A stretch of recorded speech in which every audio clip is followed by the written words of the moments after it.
입니다. 아버지 하나님, 오늘 이 시간 또한 말씀을 듣습니다. 주님의 주관으로 이 시간 주의 음성을 들을 수 있게 하여 주시고, 부족한 인간의 모습은 가리워 주시고, 오직 주님의 음성만이 선포되어져서 정말로 결단하고 주 앞에 나아가는 귀한 시간 될 수 있도록 주여 인도하여 주시옵소서. 감사드리며 살아계신 우리 주 예수님 이름으로 기도드립니다. 아멘. 우리 옆에 분들과 이렇게 인사했으면 좋겠습니다. 주님의 이름으로 사랑합니다. 네, 주님의 이름으로 사랑합니다. 잘 오셨습니다. 네, 잘 오셨습니다. 네, 아직 어색하시죠? 이 인사가 우리 뭐 되게 오래 했는데 아직도 어색해요, 그죠? 그만큼 우리가 평소에 사랑하다는 표현을 많이 안 했던 것 같아요. 그러니까 한 번만 더 해볼까요? 좀 웃으면서 해볼까요? 무섭게 사랑합니다 이러면 되게 무섭거든요. 네, 조금 웃으면서 옆 사람을 보고 주님의 이름으로 사랑합니다. 주님으로 사랑합니다. 네, 좋습니다. 요즘에 사실 조금 오래되긴 했는데요. 그 책이나 영화, 드라마, 또 요즘에 특별히 게임 같은 거를 보면요. 이 대중문화에서 정말 많이 사용하는 이미지들이 있습니다. 이 대비되는 이미지를 정말 많이 사용하는데 그 대표적인 것이 무엇이냐면은 바로 빛과 어두움. 어둠이란 겁니다. 빛과 어둠. 그래서 여러분 전통적으로요. 빛은 어떤 게 떠오르십니까? 빛을 딱 단어를 들었을 때 빛이란 단어를 들으시면 어떤 이미지가 떠오르십니까? 좀 긍정적이고 밝고 뭐 쾌활하고 어려움 가운데서도 극복해내는 뭔가 빛과 같은 그런 게 떠오르시죠. 그리고 어둠 하면 어떤 게 떠오르십니까? 반대로 좀 부정적이고 어둡고 뭐 막 다크한 막 다 똑같은 말이네. 힘들고 고난한 고난 뭐 이런 것들이 이제 딱 들리게 되는데 그런데 여러분 요즘에요. 요즘에 이 대중문화를 잘 여러분 살펴보십시오. 한번 살펴보면요. 이 어두운 이미지의 단어들 있잖아요. 방금 말씀드렸던 뭐 부정적이거나 힘들고 고난이거나 아니면 진짜 어둠이란 이 단어가요. 아주 매력적인 이미지로 바뀌어 가고 있습니다. 조금씩 매력적이고 되게 속 시원한 이미지로 바뀌어 가고 있는데요. 마치 어떤 일이든 정당하면은 내가 폭력을 행사해서 정말 시원한 사이다를 마신 것 같은 그런 일이 있다면은 폭력을 행사해도 되는 그런 것들이 문화 속에 계속 우리 문화에 들어오고 있고요. 그리고 악마 이미지가요. 꽤나 매력적으로 나타나고 있습니다. 어제 다니엘 기도에서 권호중 씨가 우리나라 붉은 악마 응원단을 놓고 악마 멋있습니까 그게? 라고 이렇게 얘기를 하는데 정말 맞다 이런 생각이 들었었는데요. 악마라는 이미지를요. 되게 매력적이고 멋있고 섹시하게 만들어 놓습니다. 대중문화가 그렇습니다. 그래서 여러분 요즘은 아니지만 계속 시리즈로 막 1,000만 관객 돌파하고 있는 시리즈 영화 있죠. 우리나라 범죄도시라는 영화 있습니다. 거기 보면은 속 시원하죠. 말 안 듣는 악당들이 항상 승리하는 게 아니라 걔네가 조금 잘 돌아가더라도 마동석 씨가 등장하면 아주 그냥 끌고 다니는 선이 뭔가 끌고 다니는. 근데 여러분 잘 보면요. 폭력적이고 좀 불법적인 행동을 하면서도 그걸 속 시원하게 만들어 줍니다. 근데 우리는 그걸 보고 와, 속 시원하다. 멋있다. 우리도 인생도 진짜 저렇게 됐으면 좋겠다. 이런 마음이 또 투영된다라는 거죠. 그리고 드라마에서는 이 조금 흥행하고 있는 모범 택시라는 드라마가 있었더라고요. 한번 보신 적 있으세요? 어, 어, 어려운 일을 당한 사람을요. 사연을 받아가지고 불법적으로 그 일을 시원하게 처리해 줍니다. 그 사람을 왕따 당한 학생이 있으면은요. 그 학생을 대신해서 괴롭힌 애들한테 가가지고요. 두드려 패고요. 그 왕따를 시킨 애들한테 오히려 삥을 뜯습니다. 야, 1,000원 줄 테니까 빵 8개 사와. 뭐 이런 식으로 삥을 뜯습니다. 그러면서 속 시원하게 그 일들을 해결해 주는 모습을 보면서 그 드라마가 굉장히 흥행을 했습니다. 그리고 여러분 요즘인가요? 이게 끝났는지 잘 모르겠는데 제가 한 6편까지 봤던 것 같거든요. 지옥에서 온 판사라는 드라마가 요즘에 하는 것 같더라고요. 여러분 지옥에서 온 판사인데 1화를 보니까 지옥에서 악마들끼리 싸워가지고 말 안 듣는 악마를 이 땅에 보내가지고 네가 이 땅에서 진짜 말 안 듣는 사람 10명을 죽이면은 다시 이곳으로 올 수 있다. 이게 그 내용입니다. 그래서 그 악마가 부활을 해가지고 이 땅에 박신혜라는 배우가 이제 그 연기를 하는데 이 또 배우가 크리스찬이더라고요. 근데 악마의 연기를 하는 겁니다. 근데 속 시원합니다.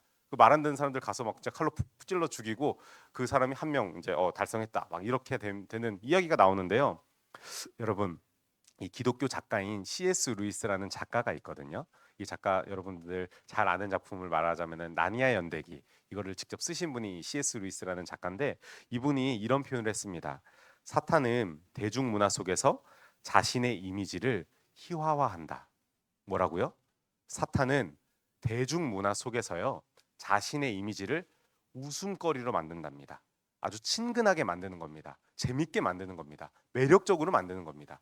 그렇게 하면서요, 사탄이 대중적으로 우리들 가운데 친근하게 아주 다가와서 자신의 본래 의도를 숨겨버리는 겁니다.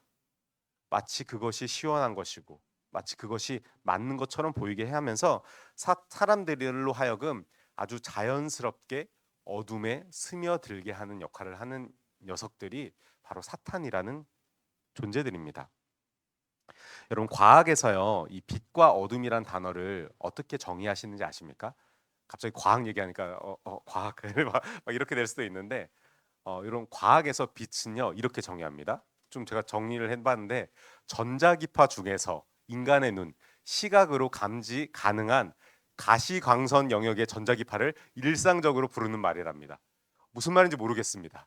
그냥 눈에 보이면은 그게 빛이 있어서 보이는 거랍니다. 의미가 있는 거죠. 이걸 근데 제가 정리를 해보니까 이런 의미입니다. 빛은요, 그 존재 자체로 의미가 있는 겁니다.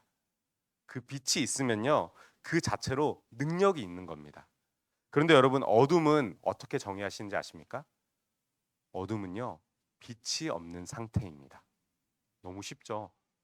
빛이 없는 상태. 여러분, 이거를 정리하면요, 어둠은요, 스스로는 아무 능력도 없다라는 것입니다. 즉, 빛이 없을 때만 존재하는 것이 어둠이라는 겁니다. 다른 말로 표현해 볼까요?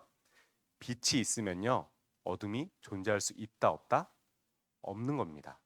여러분, 빛이 있을 때 어둠은 존재할 수 없습니다. 제가 여기 등을 다 끄는 걸 한번 가져와 보고 싶었는데 너무 낮이어가지고 꺼도 뒤가 밝을 것 같아가지고 이걸 안 했는데, 여러분, 빛이 있으면요, 어둠은 있을 수가 없습니다.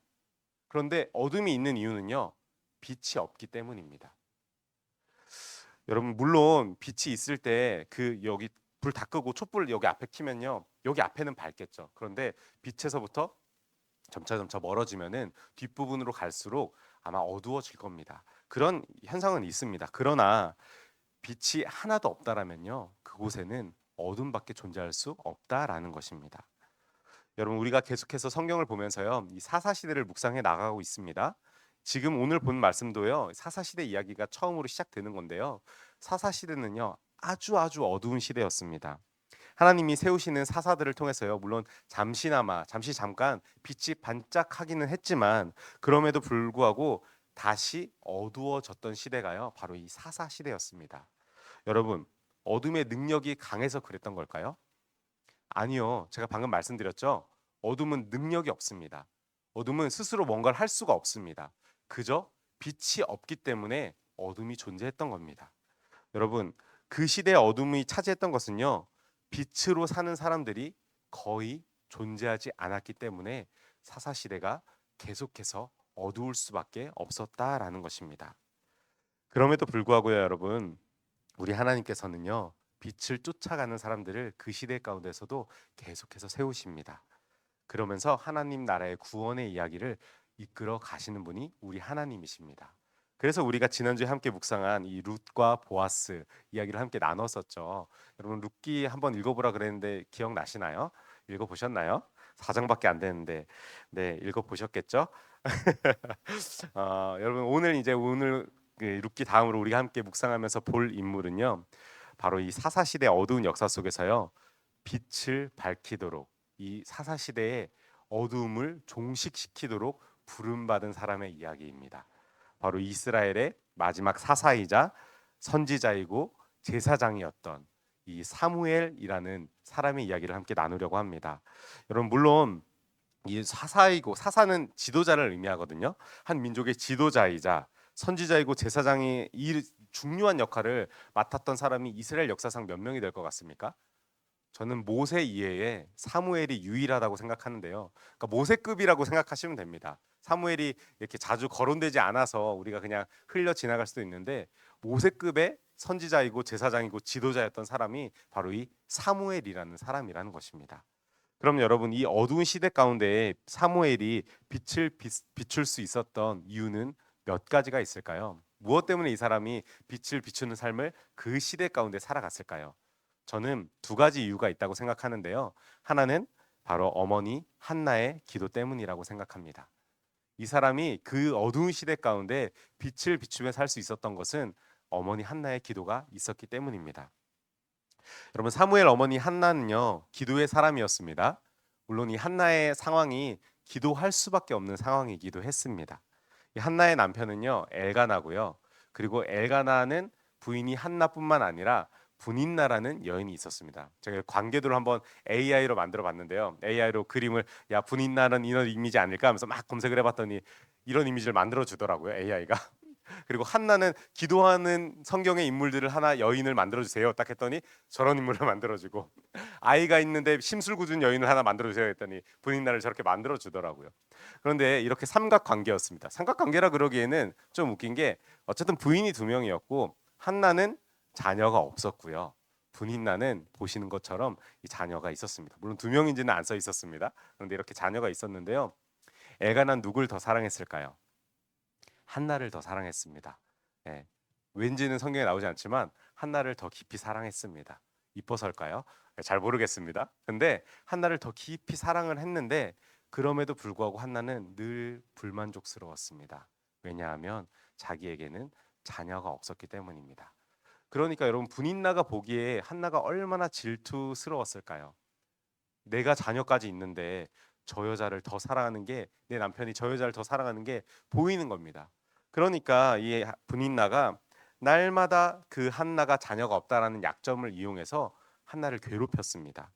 성경에 기록되어 있지는 않지만 제가 성경적 상상력을 좀 더해서요, 분인나가 이렇게 괴롭히지 않았을까 이렇게 좀 상상을 해봤는데요. 뭐 이렇게 말하는 겁니다. 아우, 애들 키우는 게 왜 이렇게 힘든지. 아, 한나, 너는 아기가 없어서 잘 모르지? 또는 뭐, 아, 오늘 어제 우리 애가 이런 얘기를 했는데 얼마나 이쁜지 몰라. 아, 한나, 아이가 없어서 이런 마음 저 어떤지 잘 모르지? 여러분, 한나라고 한번 생각해 보십시오. 분인나 죽이고 싶지 않겠습니까?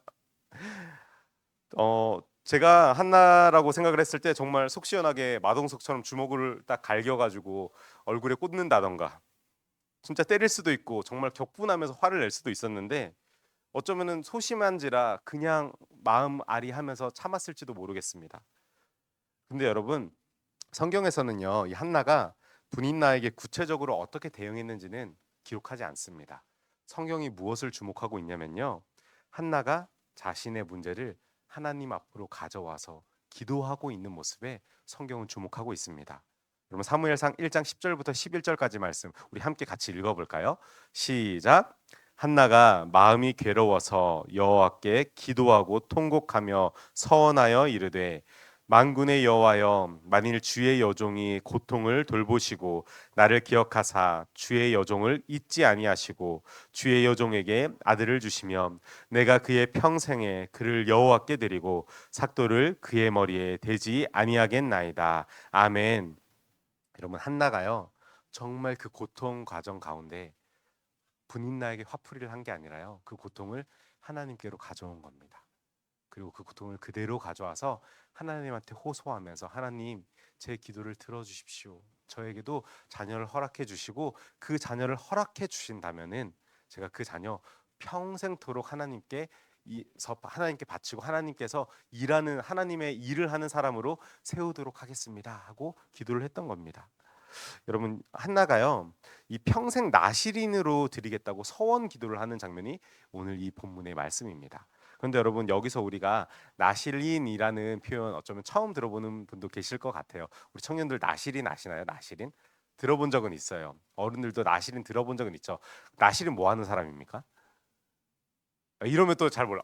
그거 뭐 안 하는 사람 아닌가? 그냥 그렇게 이제 우리가 인지를 하는데요. 그래서 제가 토막 성경상식도 가져왔는데, 나시린은 이런 뜻입니다. 나시린은요, 바친다, 헌신한다라는 뜻을 가진 나자르라는 히브리어에서 이제 파생된 말이 나시린이라는 뜻이거든요. 그래서 이 헌신 기간이 있습니다. 그러니까 평생이 아니라요, 일정의 헌신 기간이 있습니다. 그 기간 동안 이제 발효된 음료와 포도주, 독주를 마시지 않고, 그러니까 쉽게 얘기해서 술을 마시는 거 아닙니다. 나시린은 술 마시지 않는 사람들입니다. 그리고 머리카락을 자르지 않으며, 근데 저는 나시린이 될 수 없습니다. 그래서 근데 저도 매일 깎아요. 매일 깎는데 머리를 자르지 않는 사람들이 나시린이에요. 그리고 죽은 시체를 만지지 않았다. 그러니까 요즘에는 사실 죽은 시체 만지는 일이 쉽지 않죠. 근데 당시에는 사람들이 죽어 나가는 일이 좀 비일비재했기 때문에 죽은 자를 만지지 않는 사람. 그러니까 즉 하나님께 온전히 헌신된 사람이 바로 나실인이라는 겁니다. 근데 이 나실인들은요, 일정 기간 서원 기도를 하는 겁니다. 하나님, 제가 올 한 해 나실인으로 살겠습니다. 또는 하나님, 올 한 달 동안 제가 나실인으로서 하나님 앞에서 거룩하게 살아가겠습니다 하면서 서원 기도를 하고 술 마시지 않고 또 시체 안 만지고 머리 안 깎고 그렇게 살아가는 사람들이 나실인이었던 겁니다. 그런데 여러분, 한나가 자신의 아이를요, 일정 기간이 아니었습니다. 아이의 의지와도 상관없이 얼만큼 바쳤습니까? 평생. 이 아이가 죽을 때까지 하나님, 나실인으로 하나님께 바치겠습니다. 이렇게 서원한 겁니다. 근데 여러분, 이 말의 뜻이요, 어떤 뜻이냐면요, 엄마와 어린아이가 떨어져 지내는 것을 의미합니다. 이 아이가 젖을 떼면서부터 스스로 밥을 먹을 수 있을, 이유식을 먹을 수 있을 그때가 되면은 이 아이를 엘리 제사장에, 그 당시 사사가 엘리 제사장이었거든요. 그 제사장에게 갖다 바쳐서 그때부터 성전에서 일하는 나실인으로 바치겠다라는 의미를 말합니다. 그 정도로 한나가 자녀가 간절했던 것입니다. 여러분, 우리 하나님께서는요, 이 간절한 한나의 기도를 들으시고 한나에게 자녀를 허락하시는데요. 그 자녀가 누구냐면 바로 사무엘이라는 아이가 되었습니다. 여러분, 사무엘이 태어났을 때 한나가 얼마나 기뻤을까요? 사무엘이 태어났을 때 또 사무엘이 얼마나 이뻤을까요? 그 아이 태어나면 정말 정말, 사실 저는 남자라서 그런지 태어났을 때 바로 봤을 때는 그냥 사람이구나, 그냥 이렇게만 느꼈는데, 자라는 모습을 보니까요, 지금 이제 저희 둘째 아이가 이제 막 이유식을 먹으려고 하거든요. 웃을 때마다 너무너무 기쁩니다. 얘가 아무것도 해주지 않지만 너무 기쁘고 사랑스럽고, 맨날 안고 있고 싶지만 들고 있다 보면 무거우니까 다시 내려놓게 되고, 뭐 이런 일들이 반복되는데 너무너무 이쁩니다. 너무너무 사랑스럽습니다. 그러니까 한나가 그토록 아이를 바랬는데 그렇게 태어난 이 사무엘, 얼마나 귀하고 이뻤겠습니까? 한시도 떨어져 있고 싶지 않았을 것입니다. 그런데 여러분, 한나가 어떻게 기도했습니까? 이 아이를 평생 하나님께 드리겠다고 말합니다. 그 말은요, 이 아이를 하나님께 온전히 바치겠다라는 의미입니다. 떨어져 지내겠다라는 의미입니다. 여러분, 사람이요, 화장실 갈 때 마음 다르고 올 때 마음 다르다라고 하잖아요. 하나님께서 기도를 들어주셔서 내 귀한 아이를 이렇게 받게 됐는데 다시 이 아이를 떠나 보내야 하는 상황이 오게 된 겁니다. 여러분, 한나의 마음이 얼마나 괴로웠을까요? 근데 여러분, 여기서 한나가 기도의 사람이라는 것을 알 수 있는 분명한 말씀이 나옵니다. 그것이 사무엘상 1장 27절과 28절의 말씀인데요. 한나가 이렇게 고백을 합니다. 우리 같이 한번 읽어보겠습니다. 시작. 이 아이를 위하여 내가 기도하였더니 내가 구하여 기도한 바를 여호와께서 내게 허락하신지라. 그러므로 나도 그를 여호와께 드리되 그의 평생을 여호와께 드리나이다. 아멘. 뭐라고 말합니까? 여호와께서 나의 약속을 지켜주셨으니 나도 그를 여호와께 드리되. 일정 기간이요? 아니요. 그의 평생을 여호와께 드립니다 하고 그 약속을 온전하게 지킨 여인이 바로 이 한나라는 여인입니다. 여러분, 한나는요, 고통 가운데 인간적인 방법을 선택하지 않았습니다. 열심으로 하나님을 찾았고 하나님의 음성에 귀를 기울였던 여인입니다. 그리고 자신이 하나님께 한 그 서원의 약속을 끝까지 지키며 살았던 여인이 바로 이 한나라는 것을 우리는 기억해야 합니다. 여러분, 이러한 어머니의 기도로 태어나고 이러한 어머니의 신앙을 보고 자란 아이가요, 바로 사무엘입니다. 여러분, 사무엘이라고 왜 엄마 품에 가고 싶지 않았겠습니까? 왜 엘리 제사장 밑에서 그렇게 수고를 하면서 힘내서 살고 싶었겠습니까?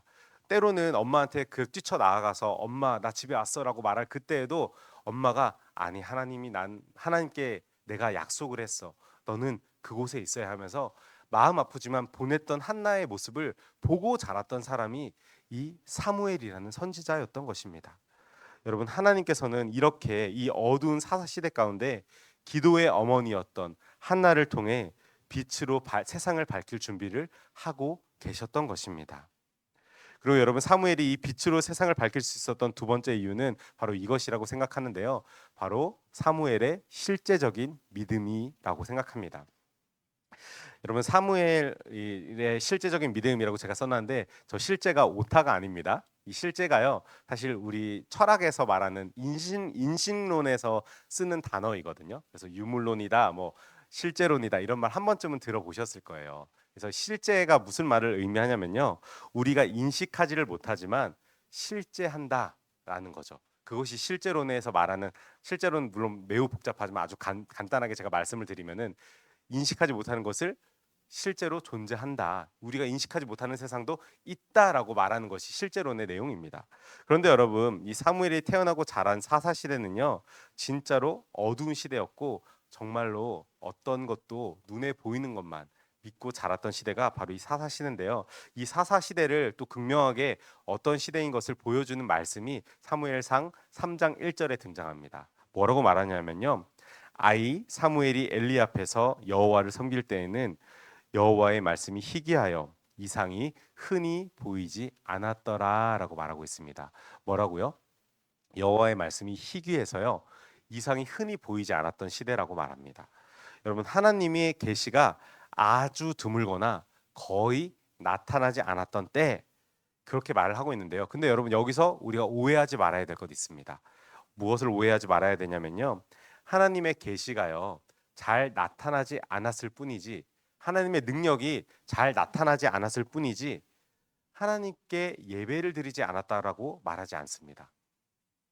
다시요, 하나님의 능력이 눈앞에 보이는 능력들이 실제로 드러나는 것들이 없었다 뿐이지, 이 사람들이요 예배를 드리지 않는다거나 하나님 앞에 기도를 하지 않는다거나 하나님 앞에 나아가지 않는다거나 하지 않았다라는 것입니다. 예배를 드렸습니다. 엘리 제사장이 있잖아요. 제물을 바쳤습니다. 하나님께 나가서 오늘날로 바꿔 말하면요, 교회에 나오고요 예배 드리고 기도하고 했다라는 겁니다. 그런데 하나님의 말씀이, 하나님의 능력이 그들 가운데 나타나지 않았다라는 겁니다.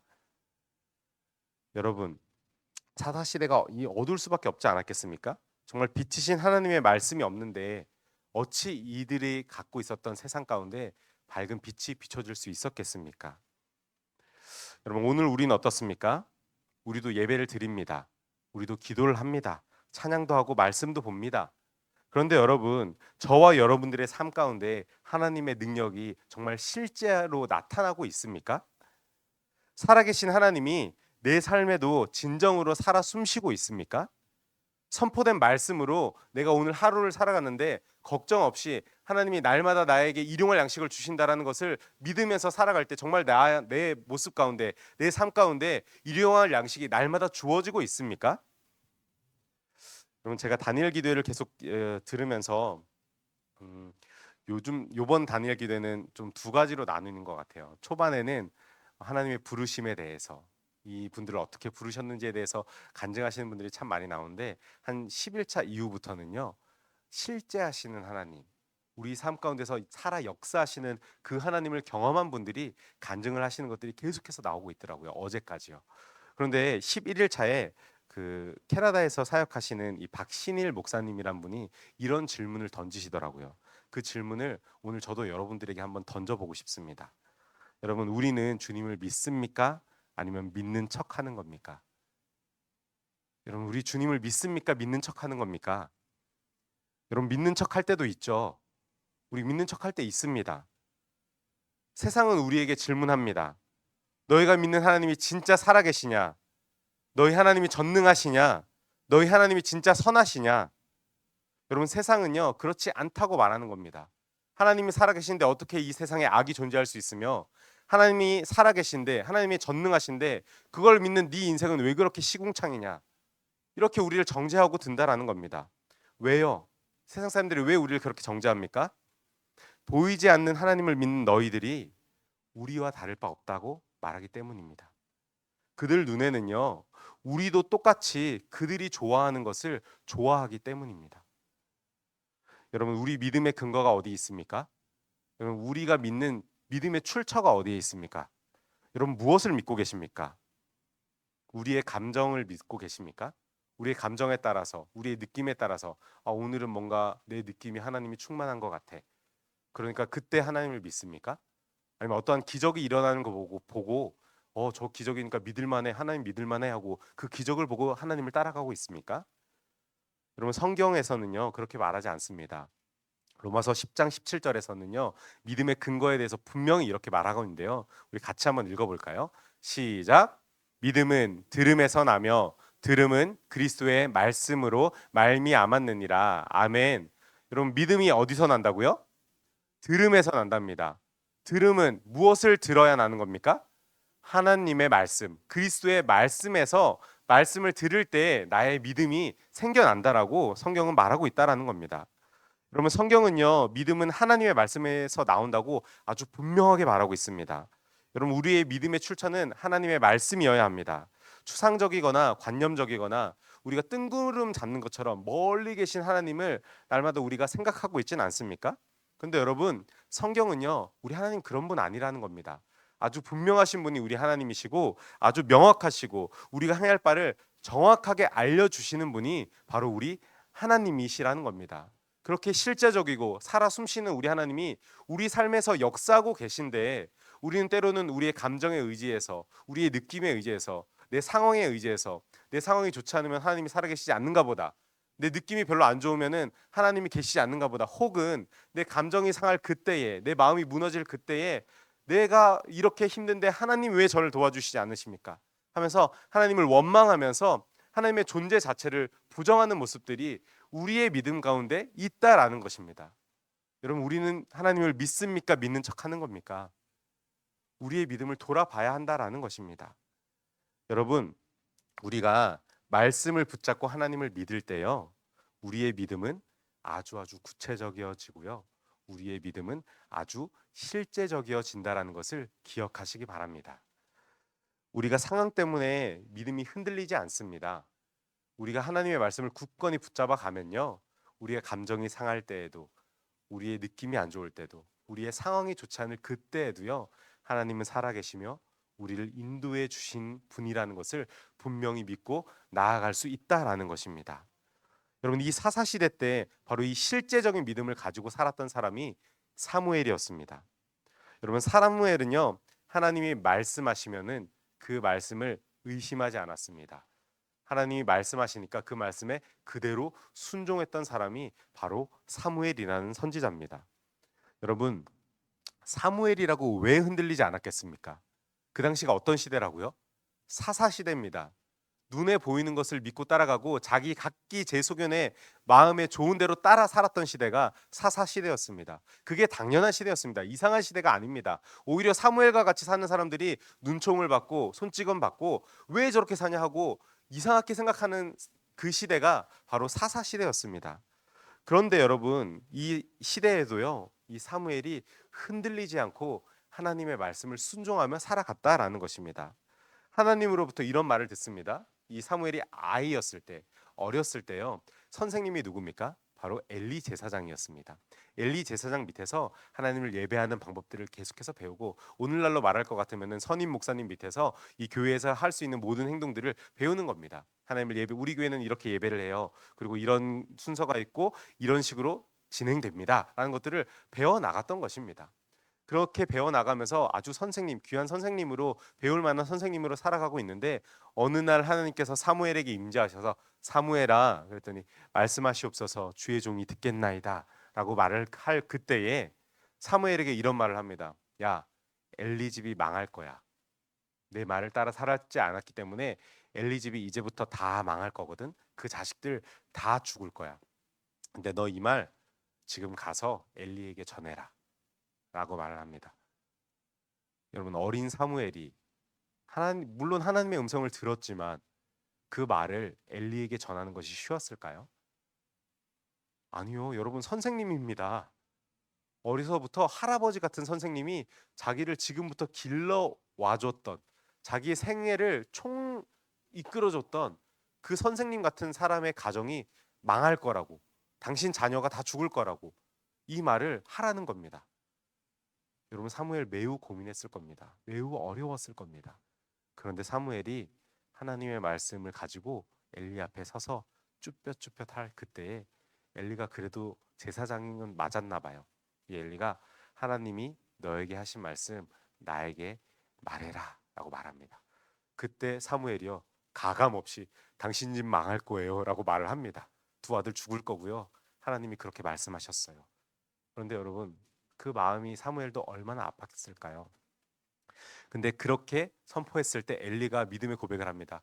너에게 하신 여호와의 말씀이 내게 이루어질지어다. 이렇게 말하고 받아들입니다. 그러면서 읽은 부분이요. 오늘 읽은 우리 말씀입니다. 그 말씀이요. 그때부터 그 사무엘이 어렸을 그때부터 이 사무엘이 온 이스라엘의 선지자로 세움 받게 된다라는 것입니다. 그러면서 여러분 이 이스라엘 백성이요. 사무엘이 선지자로 설 그때도 하나님 말 안 듣습니다. 그리고 정말 사사시대의 그 우상을 쫓아 살아가는 그 시대 가운데요. 이 사무엘이 그 사람들을 향하여서 여러분 우상 숭배하면 안 됩니다. 저것들을 다 무너뜨리고 회개하고 하나님께로 돌아오셔야 합니다라고 선포를 합니다. 여러분 그 선포하는 말도 쉬웠을까요? 아니요. 아까 말씀드렸죠. 이런 말 하면은 또라이로 오해받습니다. 지금 제가 여기 교회니까 이렇게 여러분들 앞에 서서 여러분 예수 믿어야 됩니다. 예수님은 살아계십니다라고 말하면은 여러분들은 믿음의 고백으로 아멘 하시잖아요. 근데 제가 밖에 나가가지고 지하철 타가지고 여러분 예수님은 여러분을 사랑하십니다. 예수님은 살아계십니다라고 말하면은 그 사람들이 저를 아멘 하고 쳐다볼까요? 이상한 사람으로 쳐다볼걸요? 우리가 이단 쳐다보듯이 그들이 저를 그렇게 쳐다볼 겁니다. 왜요? 그게 당연한 게 아니니까요. 그런 시대 가운데 사무엘이 선포했던 겁니다. 아무도 하나님을 따라 섬기지 않는 그 시대 가운데에 사무엘이 하나님이 진리이시고 우리는 회개하고 하나님께 돌아가야 한다라는 진리의 말씀을 선포했던 겁니다. 그런데 놀라운 게 뭔지 아십니까?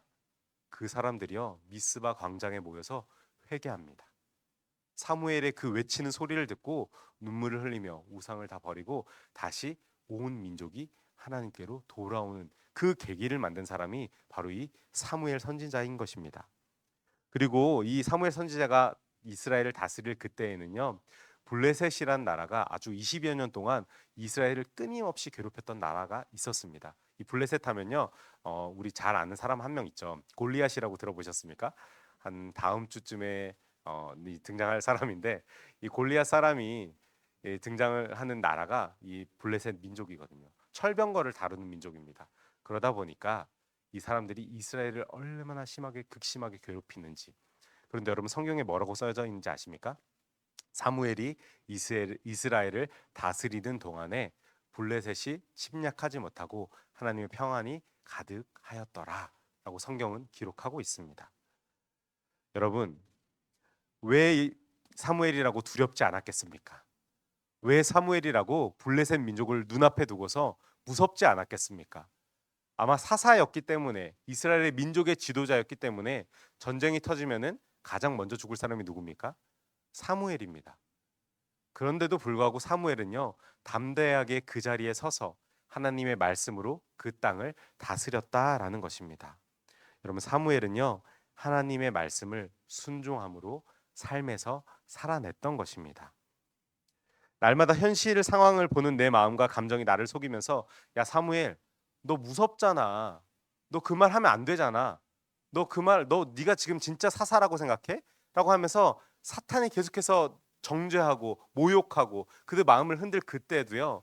그 마음을 믿었던 것이 아니라 사무엘의 믿음은 어디에 있습니까? 바로 하나님의 말씀에 있었던 것입니다. 그래서 블레셋 군대가 눈앞에 있을 그때에도 온 이스라엘 민족이 하나님을 따르지 않을 그때에도 내 선생님인 엘리 제사장이 무너진다라는 말을 선포해야 될 그때에도 사무엘은 담대하게 하나님의 말씀을 붙들고 실제하시는 하나님의 말씀을 가지고 그 땅 가운데서 살아갔던 것입니다. 오늘 말씀을 정리하면 우리 사랑하는 청년 여러분, 우리 오늘 산부에 오신 우리 곤장교회 성도 여러분, 하나님께서는요 사사 시대에 사무엘을 빛으로 부르셨고 그리고 사무엘은 빛의 역할을 감당하며 살아갔다라는 것을 우리는 기억해야 합니다. 그리고 동시에 하나님께서는요 오늘 이곳에 있는 저와 여러분을 이 시대 가운데 빛으로 불러 주셨습니다. 그리고 우리 역시 사무엘과 같이 빛으로 이 땅 가운데서 살아가셔야 된다라는 것을 반드시 기억하시기 바랍니다. 이 오늘 말씀의 마지막은요. 사도 바울이 에베소 교회에 보낸 편지 에베소서에서 이 그 에베소 교회 교인들을 권면하면서 쓴 내용으로 저도 여러분들을 권면하면서 말씀을 마치고자 합니다. 여러분은 전에 어둠 속에서 길을 찾아 헤맸으나 이제는 그렇지 않습니다. 여러분은 지금 환한 곳으로 나와 있습니다. 그리스도의 밝은 빛이 여러분의 길을 똑똑히 보여줍니다.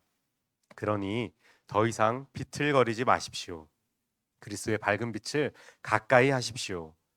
선함, 옳음, 참됨, 이 세 가지는 밝은 대낮에 어울리는 행위입니다. 그리스도를 기쁘게 해드릴 일이 무엇인지 생각하고 그것을 행하십시오. 기도하겠습니다.